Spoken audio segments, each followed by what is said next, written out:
Welcome back to Season 2 of the Impostor Syndrome Files. My name is Kim Menninger, and I am so grateful that you're joining us. When I started this podcast last year, my primary goal was to normalize the experience of imposter syndrome, to make it easier for us to talk about, and to access the support that we deserve. I am so grateful to everyone who has shared their stories with me, and I'm fascinated by the linkages between imposter syndrome and so many other facets of our lives. The conversations that we had last season led us in so many powerful directions. I'm excited to continue these conversations in Season 2. As always, if you have a story to share, please reach out to me. I would love to interview you. And if I can ever support you on your own imposter syndrome journey, I'd love to connect on that too. Thanks again for being here.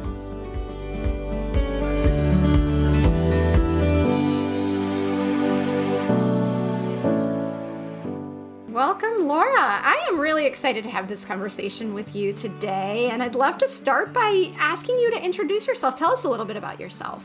Well, Kim, I'm really excited to be here today because I think this topic it's being talked about, but it's not being talked about at the levels that your show talks about it. So I just want to thank you for doing your show because I think it takes it to another level of the conversation. It takes it from surface to reality and expands upon it in a way that I've not seen other places do that. So I wanted to just give you kudos for that and thank you for having me on the show. Thank you. So a little bit about me. I'm a geek. I prefer intellectual badass, but I'm a geek. Typical computer science degree, wanted to be an astronaut growing up, felt the only way I could be an astronaut instead of becoming into the military, which was the only way back in the 60s and the 70s that you could really even consider doing it. And as a woman, technology was the best way I felt to get there. And my career has been so varied. I mean, I worked corporate life for a long time, then I got a master's and I shifted from the geek realm to helping transition workforces.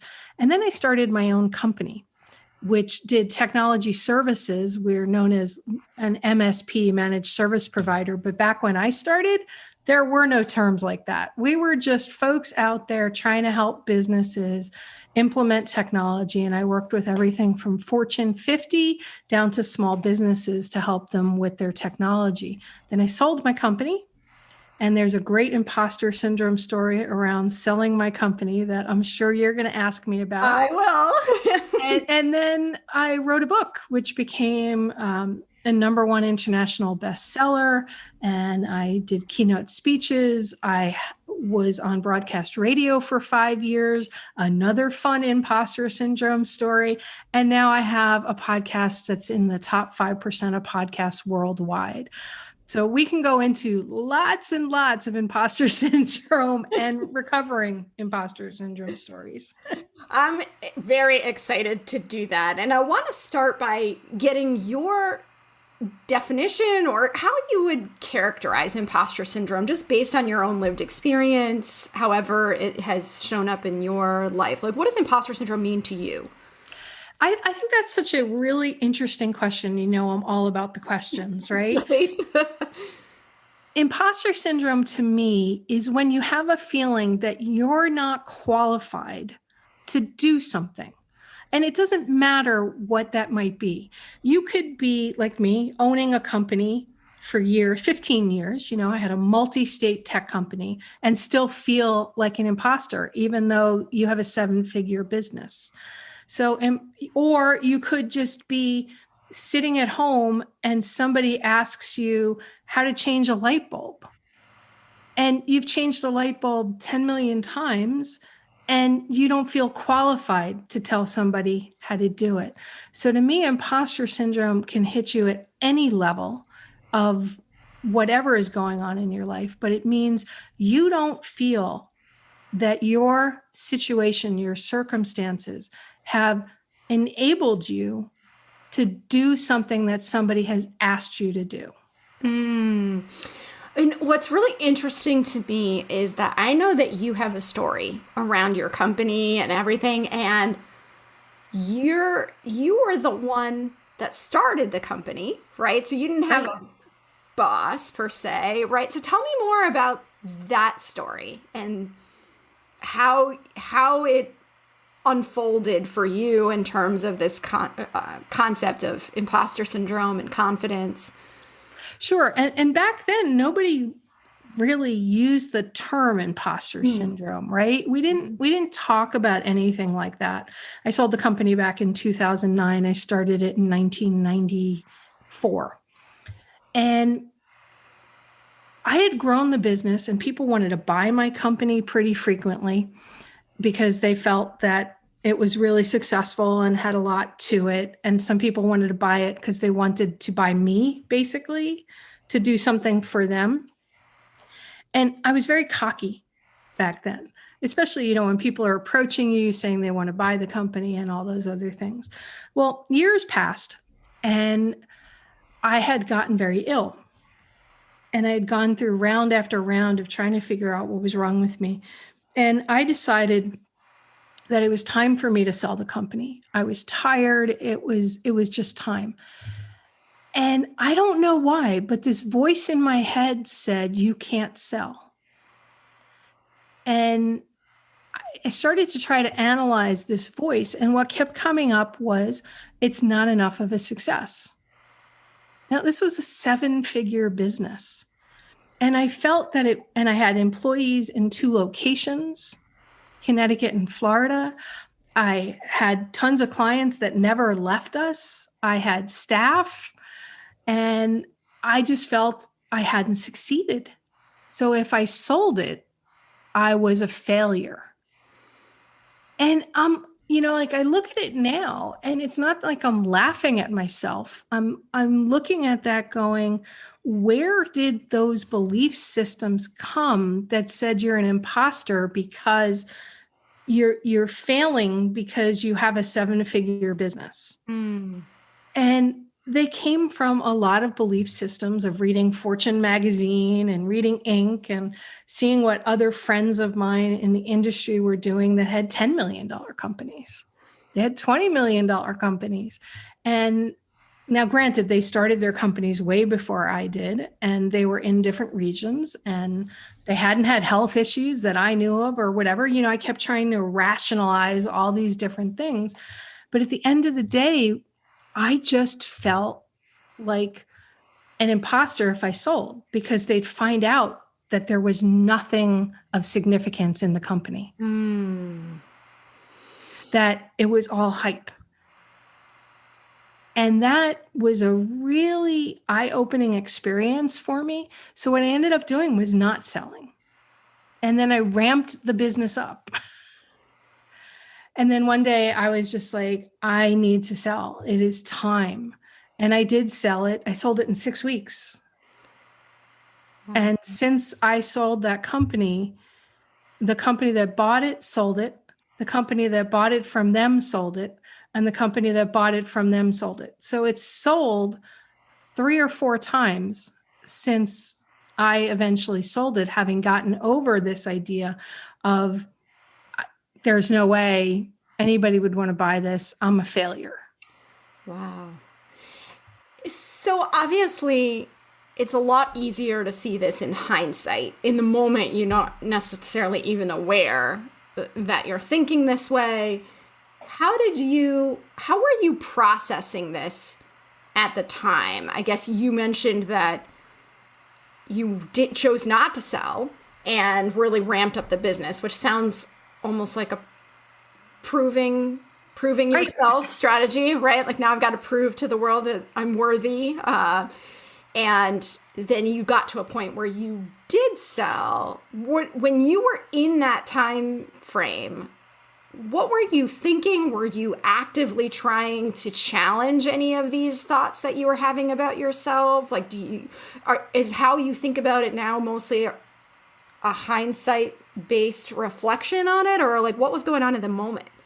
Well, in the moment, it was, I can't sell because they'll find out I'm a fraud. And my only way of fixing that, I felt at the time, was to prove I wasn't and to grow it bigger. And, it's really interesting because I did grow it, right? But the business valuation was the same. which was eye-opening to me because my heart wasn't in it in that last part of it when I was working from imposter syndrome to grow it versus when I was working from my heart to grow it. And that was a huge, huge difference, which is what enabled me to sell it and let it go and be okay with that at the time. But at the second time that I decided to let it go, when I was going through it and trying to expand the business, I was just in this mode of beating myself up that I didn't do enough. And then one day I literally woke up and I went, what am I doing? And I started looking at how I defined success in a business, how I defined success in my life, and what was I looking for? And once I started asking myself those questions, I realized that I had this really warped sense of success because I was looking at where other people were at versus where I was at. And it wasn't working for me anymore. I mean, I was starting to kill myself health-wise, trying to grow it. And I wasn't even landing more and more customers that I wanted to land because I think they could see through it. You know, my heart just was not there, Kim, at all. So once I started asking these questions about, well, why didn't I sell? What was going on for me? Why did I think that I was a failure if I sold my company? And it's really interesting to think that anybody could think they're a failure when somebody wants to buy their business. Right. But in my own head, I just hadn't done enough. And I was selling it because I wasn't feeling well. Right. So I was deserting my company, my employees, and my staff. So that's the piece that I had to work through. But, you know, I have that imposter syndrome thing that still goes on. Even though I sold it, I still worry that somebody's going to go back and go, well, she's lied about that. Even after all of the forms it's taken since then. Right, exactly. And, you know, and the feedback I still get from some of my former clients and things like that, and people like that they were like, wow, that, you know, we loved having you providing us the services, and people from my world back then who I'm still close with and come out of the woodwork. I mean, I had somebody on LinkedIn reach out to me the other day, a couple months ago, and they had said, Laura, you know, we hadn't talked to you in so long, and we have such great memories of all the things you used to do for everybody. And that was like, whoa, okay. It was another level of validation. And I'd love to get to the point where I don't need that external validation. And it's on some levels with some things I can, but having somebody tell you that what you did was good, I think helps a lot. And I need to learn to say that to myself more. Well, what's really interesting about that too is that when I was doing my initial research on imposter syndrome, one of the things that came up was this idea that those of us who struggle with imposter syndrome crave that external validation, but it's never enough. Because when we're getting it, we're always excusing it or undermining it or dismissing it in some way of like, well, they're just saying that, or they missed the part where I really messed up. They don't know the truth. They don't really... They haven't seen the ugly part of what I do, right? So we want that validation, and it's kind of temporarily helpful, but we talk ourselves out of it. And I think it just goes to show that unless we believe it, unless we truly believe in ourselves, right, then there's no amount of what we can get externally that's going to make up for that. It's so true. And a friend of mine, Dr. Patricia Knoll, she wrote a book called Good With Me. And now I read it when it was in a really early draft. I had met her at a conference, an author conference I was keynoting. And she came up to me and told me this idea for this book, and we had a chat about it. And then she sent me a draft, and I became such a huge fan of the book in the draft that we became friends. And I'm now on the advisory board for her Good With Me Foundation. She has an international foundation to help people become good with me, right? So that you let go a lot of this external validation. And I think that with what you said is so key, that many of us, I mean, look at the Elon Musks of the world, the Bezos, all of those guys, right? They may claim that they don't care about what other people think, but if they didn't care what other people think, would they be out there on media so much? Would they be saying and doing the things they're doing so much, right? We all want some sort of external validation, most of us, because our parents and whatever, we wanted them to approve of everything we've done. But I had parents that were so supportive and just kept lifting me up no matter what I did, whether I failed at tennis or lost this or I excelled at that. They equally supported me. And I don't know if it's gotten worse in the world today with all of the social media that's out there and all of the press that's out there around these concepts. But I definitely know for me, I have to go through social media droughts where I just can't even go on it. And even though I know what it's doing, I know the manipulation, I just find that I start getting caught up in I'm not getting enough likes. I'm not getting enough shares. I'm not getting enough of this. I'm not getting enough of that. It's like when I found out that my podcast, right, that you were on, which by the way, is one of my top episodes. Thank you. When I found out it was in the top 5% worldwide of all podcasts, I was like excited about that. And then I'm like, well, why am I excited about that? I'm like, no, I should be excited about that, right? Because we start to question ourselves and where that validation comes from. And with that ranking, like when I won awards for my book, right? And all of that, I had to applaud myself inside. But it's so easy to say it's not enough, or I'm fooling myself because it doesn't mean anything unless it means something to somebody else. I mean, have you heard that with all of the episodes of your show, people saying that? Oh, absolutely. Absolutely. I mean, and I think what you're talking about too, this whole social comparison piece, right?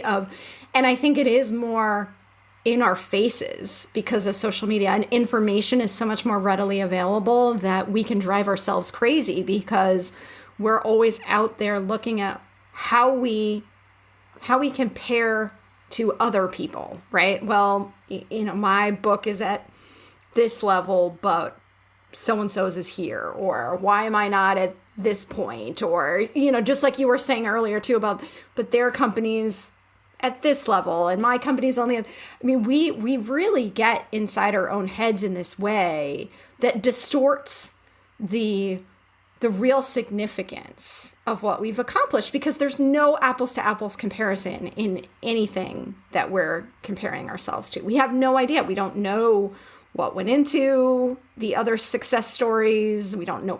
We know on social media, like you said, people are curating their presence in very strategic, manipulative ways. We just don't know. And so if that's our measuring stick for how we're doing, if that's how we're valuing ourselves, we're always setting ourselves up to feel less than somebody else. We're never going to feel fully satisfied with our own accomplishments, which is always going to leave us susceptible to this feeling of I'm not actually good enough to be doing whatever it is I'm doing. Yeah. And my parents always said to me, they may appear successful on the outside and like they have it all, but you really don't know what's going on behind the scenes. I grew up in the Bronx and Yonkers, New York. And then when I started working, my second job out of college was at a company in Connecticut. So I eventually moved to Connecticut because I got tired of paying New York State, Yonkers City, and federal taxes. And Connecticut at the time didn't have state tax. So I was like, oh, this is really cool. Save like 6 or 8%, and save that money and all that. Well, there was a town not far. I lived in Norwalk, Connecticut. There were 2 towns, Wilton and New Canaan, Connecticut, very wealthy towns in Connecticut. And I was talking to some realtor friends of mine, and there was this house that was up for sale, and it was one of these gorgeous New England homes, right? That you can just picture. You're from the Boston area, right? So those gorgeous New England homes with all the trees around them and the beautiful driveway and everything. And I said, oh my God. And I was going for a ridiculous sum of money. And I said, what was the house like when you went inside it, when they were considering you as the realtor? She said, there were basically 3 rooms of furniture. They couldn't afford to furnish their home. Oh, wow. So they had this impeccable furniture in the front rooms where when people came into their house, they would see it. But when you went into the other rooms, they weren't even finished. They weren't all painted or maintained or anything like that. And she said that happens very often in those communities because they feel they have to put this face on, but they can't afford it. Yeah. Wow. I think it kind of says it all about imposter syndrome. Absolutely. That's I got goosebumps as you were saying that, because that is a very strong visual way of capturing this feeling that we need to almost put on a show for other people, right? The facade. It's not even about us at that point. And right. It's like a movie set, right? It looks so wonderful, but then when they take you behind the scenes and you see that it's just the front of a building, and then maybe a room like in the saloon or something that you might go into, but there's these false fronts. And I feel like that's really what imposter syndrome is. It's a false front we gave ourselves. And what if instead of this false front, we looked at our body and said, no, it's 3D. It's real. There's no false front. How do we do that? That Doritos commercial, is it Doritos with Matthew McConaughey? And he's inside the machine. It was a Super Bowl commercial, and he's flat. And then he eats this 3D Dorito, and all of a sudden he expands and he's now stuck inside this vending machine. I think it's another perfect analogy of imposter syndrome, where we become so one-dimensional to ourselves because we're worried about what other people are thinking. And if we were to eat that 3D Dorito or push open the doors of a movie studio and see the expansiveness that's behind it, that we can fill with who we really are, I mean, what could we do in the world? But it becomes asking yourself the questions, right, Kim? Yes. About why do I feel I need to put this front on? Why do I feel like I'm not good enough?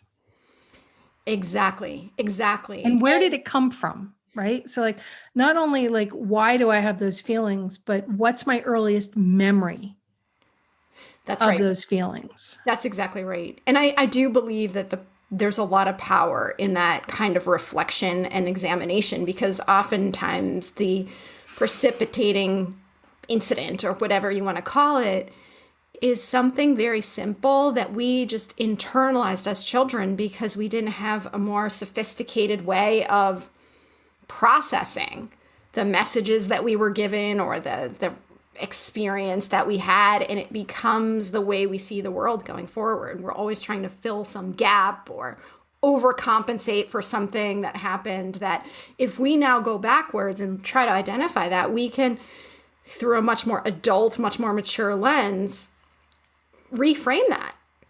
It's very powerful. And one of the things that I'm thinking about even more recently for you, as you were talking about your story, is, does your illness that you were experiencing at the time when you were selling your company play into this too? Because I think when you're in a weakened state, you're even more likely to feel imposter syndrome, right? So you, like you said, you felt this sense of, I'm deserting my team. You weren't going out on a high physically, right? Right. So does the fact that you were having health issues at the time that you were making these decisions factor in some ways, how you were seeing yourself and your business at the time? Absolutely. It factors in 10,000%, because like you said, I have goosebumps now because you're so right. I wasn't going out on a high the way I wanted to go out on a high. And my listeners of my show, and you know this too, I'm dealing with some health issues now. Again, the last 3 years, I have sound-induced vertigo. I am an outgoing person, right? I give keynote speeches. I travel. I do all these things. I coach. I consult. And all of a sudden, my own voice could trigger this sensation of vertigo where I was going to black out. And then having other health issues as a result of that have happened, where I was happy for COVID, not for what COVID did to the world, but because for a year, everybody was home. And I'd been for 2 years trapped in my house having surgery that made it worse, that didn't help me with the symptoms. And when we're sick, we don't feel our best about ourselves, typically, right?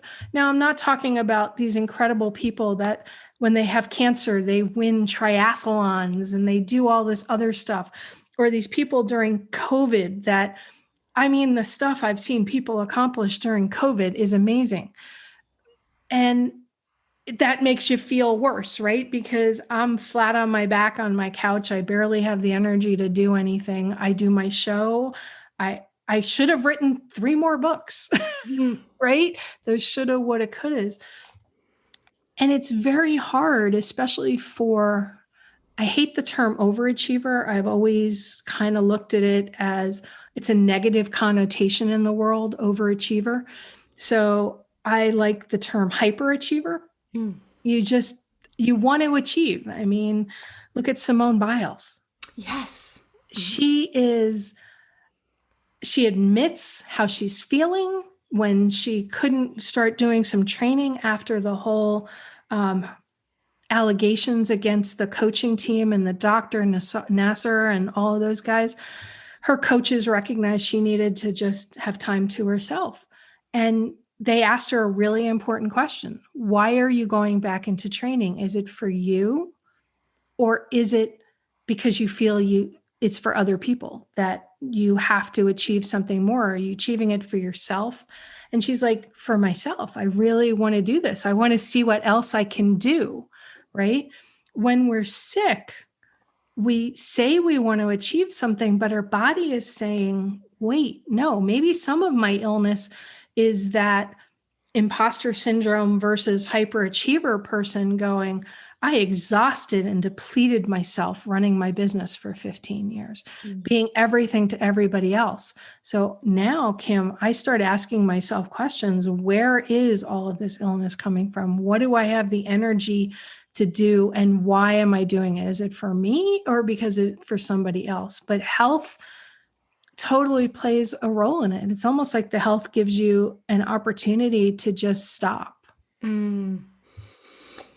Yeah, which is, it's such an unfortunate challenge when you have a health issue, right? But also, like you said, it forces you into a position to reflect differently, to make different choices and to prioritize in different ways that can almost be a blessing in some ways. Right. But it's only a blessing if you don't wallow in it, right? Because it's very easy to, and I define wallowing as something where you become so immersed in it, you're almost drowning in it, right? You can't see any possibility of what your life will be like when your health issue is gone, or that more light is in versus the dark and the heavy of when you're in the middle of the health issue. And imposter syndrome is like being buried in darkness. You can't see the light of who you are. This is for me, right? You can't see the light of who you are because you're allowing these dark thoughts of I'm not good enough to control it. And the only way out of that for me is to just do things, right? To be on the show and talk about it, to do my radio show, to write articles for magazines and interview people and have friends around me in my life who remind me, well, whoa, wait a minute. Last year, you couldn't even get off the couch and you literally lived in silence. And you had to wait 4 or 5 days after you did your show before you could talk to anybody. Wow. And you couldn't do anything before your show either. And like, oh, you drove to the grocery store, Laura, you know how big that was? So I feel like imposter syndrome for me is dark, and having people who support you, who lift you, and who remind you, including yourself. So like, I know they talk about gratitude notes, right? It doesn't have to be gratitude notes. Sometimes it's, I did this today. Yeah, absolutely. Yeah. And say, yeah. Exactly. To celebrate those small victories, because we are so, I think when you talk about hyperachievers, which I love that term, it's always on to the next, right? Well, I've achieved this goal. Now where do I go from here? It always feels like I'm marching towards something and I'm never acknowledging all of those steps that I've taken along the way. And so we lose sight of the progress, of the actual success that we are experiencing. And so to just slow down and acknowledge it. And perhaps if we acknowledged the little things, I got up today for somebody who's really depressed. I put clothes on. That can help us move through imposter syndrome to the other side. Because if you were truly an imposter, you wouldn't be able to achieve all the things you've done. That's right. And then say, a friend said, this person I met the other day, a neighbor that was moving out his parents' house. They had passed away and they had not met the kids, and the kids are in their 60s. Okay. So, and he was asking me a little bit about myself, and he's like, if I could help him with something the next day. And I'm like, no, I have my show. And he's like, you have a show? And I said, yeah. And he's like, tell me about the show. So I told him, and he goes, you're famous. And I went, I'm not famous. And then I went, well, I said to him, I literally said this to Kim. I said, well, some people may perceive me as famous, but this immediate thought went to my head, Kim, of, well, who's famous? Like the Kardashians are famous. The Real Housewives are famous. Hugh Jackman is famous, right? All these people. There's no way I could be famous. But then I started thinking about it like, no, that guy from my past reached out and talked about how much I've done for things. I'm famous, like in that community, right? That's right. My birthday was June 3rd. I'm still reading all of the posts and private messages and emails and texts from people. And they're not just like little things about happy birthday, right? A lot of people have actually written things about, and some of these are people I barely know, right? About how I helped change their lives. Something I said or something I did. And I think it's important. No, I know it's important for me to reflect on those things. So I would imagine that could help other people as well. And I think what you're describing is really important here too, because I see myself kind of similarly, somebody who has always been driven by external validation and praise and everything, and to the point where it becomes problematic for the reasons that we talked about. But where I've seen a powerful shift is in where's my focus? Because if the focus is on me, if you think about it, it's kind of narcissistic to be caught up in, I'm not qualified to do this, and all of these kind of internal thoughts that we're all struggling with. I have a job to do, right? I have a purpose for being on earth, whatever you want to, however you want to think about that. And if I get all caught up in my own insecurities and in my own stories that I'm telling myself, I'm not focused on being of service. I'm not focused on being who I am here to be. And the stories that you're talking about, that's a form of external validation that's really meaningful to me, because I love when people tell me, you've changed my life or you've helped me in some way. But what that does for me now that's different is it keeps me connected to the mission and allows me to let go of some of the self-criticism, right? It's like, oh yeah, that's an important reminder that this is why I do what I do. And to not get sucked into my own inner critic, right? Right. And when I read these emails, right, or these text messages or Facebook messages, I'm learning to absorb them, right? And to say, why am I resistant to what they're saying? And at the same time, then go, oh, I remember when I spoke to them about that. How did I feel in that moment? And invariably, every single time in those interactions, I felt passionate, strong in my strength and speaking from my heart and my authentic self, like you and I are talking on the episode today. And there was no imposter syndrome thoughts going out in those moments. It was just me sharing. It was me being me and looking at that other person and going, they need help. How can I serve? Exactly. And I think that has been a game changer for me. If I can keep my thoughts focused on how can I be of service instead of how can I protect my fragile ego, right? That's how I know that I'm not in that place. And especially as somebody who's struggled with anxiety, right? If I can focus on other people instead of staying in my own head, I know I'm in a better place and I'm better positioned to be not just of service in my job, but to my children, to my husband, right? To my family, to my community.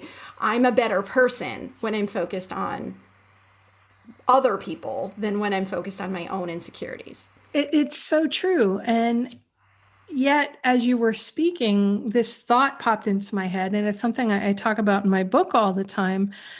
And, when I even talk on my show, is this idea of we can serve everybody else, but if we don't serve ourselves at the same time, then I know for me, imposter syndrome rears its head more. If I'm not looking at what serves me, then I become very empty. And that's when those thoughts that I'm not good enough begin to filter in. So I can serve left and right. I've been on many, many boards. But if I don't look and go, well, why do I want to serve this group of people? Why do I want to write another book or do another show or coach or consult or take this job? I've been offered an opportunity. I had 3 friends approach me. They want me to run their businesses. And I had to say no, because it didn't serve me. I don't want that responsibility anymore, but I don't want it from a good place. Yes. Right? Yes. The first time they asked me, I was like, why the heck do you want me to run your business? Right? I'm not capable. And they went, you built and sold a company. You are more than capable. I'm like, but I was a horrible manager. Oh my God. I was like the worst to my staff.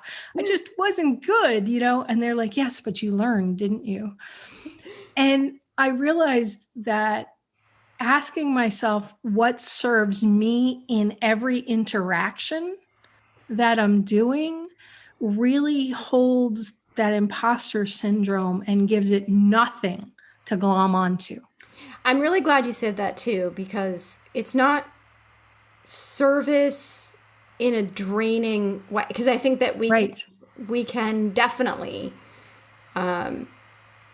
get to the point where we are so focused on serving others that we empty all of our own resources. But I think what you're describing that's really important is this idea of being very intentional, right? And there's nothing selfish about saying, I'm going to be of service in my own unique way and make sure that it serves me at the same time, right? I actually think that those we serve benefit more fully from what we have to offer if we are benefiting at the same time that we're doing it. Have you ever heard of the book, The Go-Giver? No. Oh my gosh. It's like my most recommended book that I tell people about. And I've become dear friends with the two authors, Bob Berg and John David Mann. And the book is called The Go-Giver. It's over 1 million copies in print around the world. I mean, wouldn't we all as authors love to have 1 million copies of our book in multiple languages around the world? And it's a parable book, right? So there's 5 laws inside the book that they talk about. I call it a bathtub read because I love to sit in the bathtub and read, and you can read the book. It's thin in one bathtub sitting, right? And I was struggling with one of the final laws they talk about in the book, which is the law of reciprocity. And I was hanging out with Bob one day and I said, can you explain this to me? Because I just don't get that one. And I know we're not on video for the podcast, so I will describe it, but you and I are looking at each other as you're interviewing me. He goes, okay, Laura, put out your hands like you're giving somebody something. And I'm holding out my hands. And if you put your hands out like you're giving somebody something, your hands are flat and they're completely open, right? Because you're giving something and you want them to take it from your hands. And he said, well, they've taken it. Now what do? You pull your hands back to you. And he said, when you pull your hands back to you, you're bringing energy back into yourself. So you cannot give without receiving. But you have a choice of what you receive. Wow. And it's very important to look at what you're choosing to receive. You can choose to receive, I'm not good enough, so therefore I have to keep giving. Or you can choose to receive, I'm doing this because I really wanted to do it. It fills me up. So that book and my friend Bob Berg really helped me begin to realize how I now look at things. When I'm beginning to have that imposter syndrome thought, it's important for us to say, what are we getting from whatever we're doing? Because if we can't answer that question for ourselves, then no wonder we're going to feel like imposters, because the work we're doing is empty to us. Yes. Oh my goodness. This is such a powerful conversation. I could talk to you all day. I think that's a great place for us to wrap up, because I think that that's a really inspirational piece that you shared about just the giving and receiving, that reciprocity piece. Is there anything else that you want to share? I mean, you shared so many great tips, and just your story itself is so powerful. Is there anything else that you would say in closing today? Well, the only thing I'd love to share with your listeners is that they're not alone, right? There's a lot of us at all levels that feel this, and you can choose how you respond to any situation in your life. And listen to the episodes of your other episodes of your show to share that. I would love it if somebody was concerned or they have a problem and they didn't know how to get out of it and they're feeling imposter syndrome. Feel free to reach out to me on social media, to email me. Really simple, Laura@laurasteward.com. You know, I'm here and you're not alone. Kim's there for you. You don't have to feel like you're not worthy of something. And sometimes you need some professional help. I'm not a psychiatrist or a psychologist, but the questions that we ask ourselves really make a difference, because I truly believe, Kim, that the right questions can change our lives. Absolutely. And thank you for that offer too. We are going to include your information, your links, your book, everything in the show notes. So anybody who's interested can go check that out too, to be able to connect with Laura. Thank you so much, Laura. I really appreciate this conversation and the opportunity to talk to you. Oh, thank you. And your show is so valuable. So thank you for doing it.